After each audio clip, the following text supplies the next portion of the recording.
The Lady or the Tiger by Frank Stockton. In the very olden time there lived a semi-barbaric king, whose ideas, though somewhat polished and sharpened by the progressiveness of distant Latin neighbors, were still large, florid, and untrammeled, and became the half of him which was barbaric. He was a man of exuberant fancy, and withal of an authority so irresistible, that at his will he turned his varied fancies into facts. He was greatly given to self-communing, and when he and himself agreed upon anything, the thing was done. When every member of his domestic and political systems moved smoothly in its appointed course, his nature was bland and genial. But whenever there was a little hitch, and some of his orbs got out of their orbits, he was blander and more genial still, for nothing pleased him so much as to make the crooked straight and crush down uneven places. Among the borrowed notions by which his barbarism had become semi-fixed was that of the public arena, in which, by exhibitions of manly and beastly valor, the minds of his subjects were refined and cultured. But even here the exuberant and barbaric fancy asserted itself. The arena of the king was built, not to give the people an opportunity of hearing the rhapsodies of dying gladiators, nor to enable them to view the inevitable conclusion of a conflict between religious opinions and hungry jaws, but for purposes far better adapted to widen and develop the mental energies of the people. This vast amphitheater, with its encircling galleries, its mysterious vaults, and its unseen passages, was an agent of poetic justice, in which crime was punished, or virtue rewarded by the decrees of an impartial and incorruptible chance. When a subject was accused of a crime of sufficient importance to interest the king, public notice was given that on an appointed day the fate of the accused person would be decided in the king's arena, a structure which well deserved its name, for although its form and plan were borrowed from afar, its purpose emanated solely from the brain of this man, who every barleycorn a king knew no tradition to which he owed more allegiance than pleased his fancy, and who engrafted on every adopted form of human thought and action the rich growth of this barbaric idealism. When all the people had assembled in the galleries, and the king, surrounded by his court, sat high up on his throne of royal state on one side of the arena, he gave a signal, a door beneath him opened, and the accused subject stepped out into the amphitheater.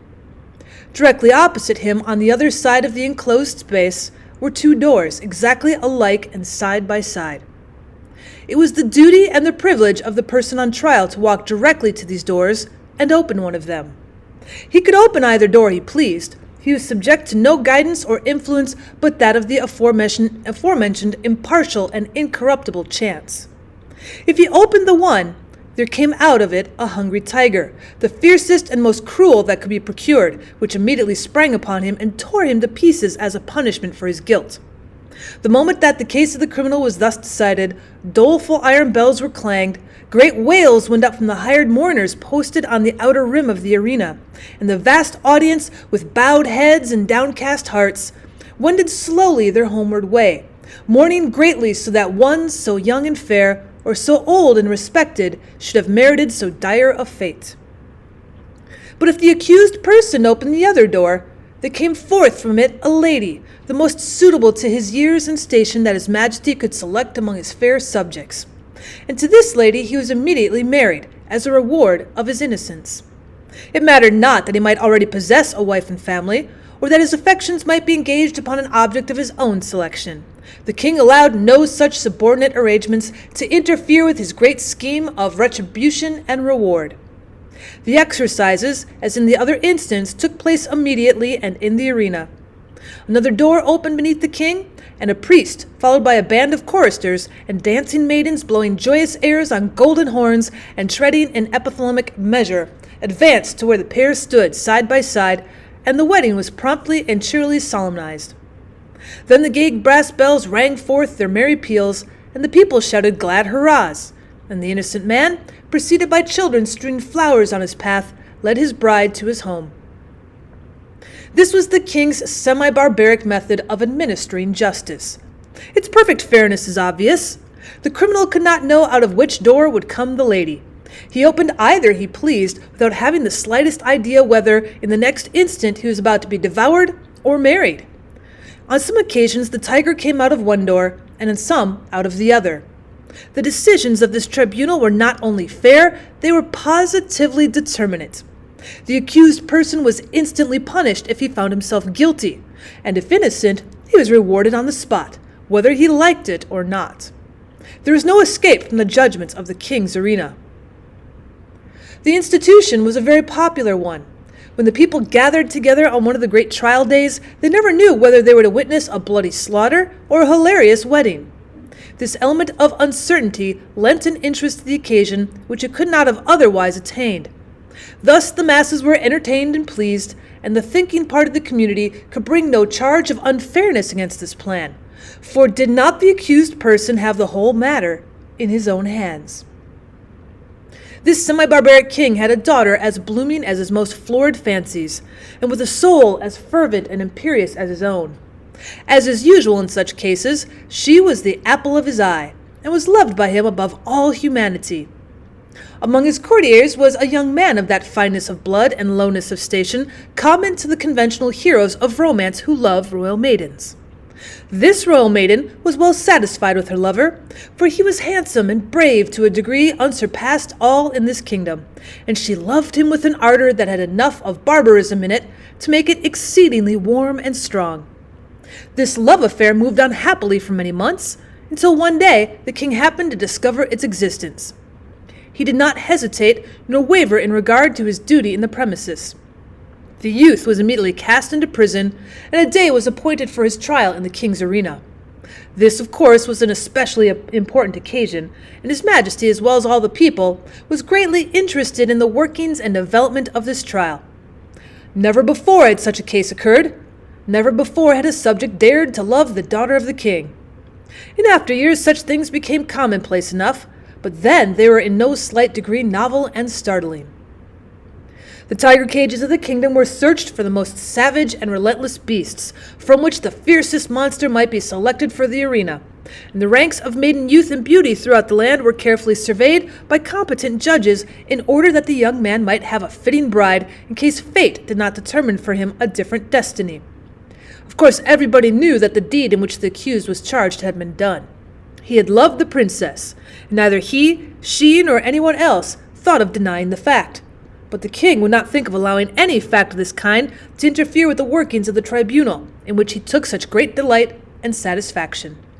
No matter how the affair turned out, the youth would be disposed of, and the king would take an aesthetic pleasure in watching the course of events, which would determine whether or not the young man had done wrong in allowing himself to love the princess. The appointed day arrived. From far and near the people gathered and thronged in the great galleries of the arena, and crowds unable to gain admittance massed themselves against its outside walls. The king and his court were in their places opposite the twin doors, those fateful portals so terrible in their similarity. All was ready. The signal was given. A door beneath the royal party opened, and the lover of the princess walked into the arena. Tall, beautiful, fair, his appearance was greeted with a low hum of admiration and anxiety. Half the audience not known so grand a youth had lived among them. No wonder the princess loved him. What a terrible thing for him to be there. As the youth advanced into the arena, he turned, as the custom was, to bow to the king. But he did not think at all of that royal personage. His eyes were fixed upon the princess, who sat to the right of her father. Had it not been for the moiety of barbarism in her nature, it is probable that the lady would not have been there, but her intense and fervid soul would not allow her to be absent on an occasion in which she was so terribly interested.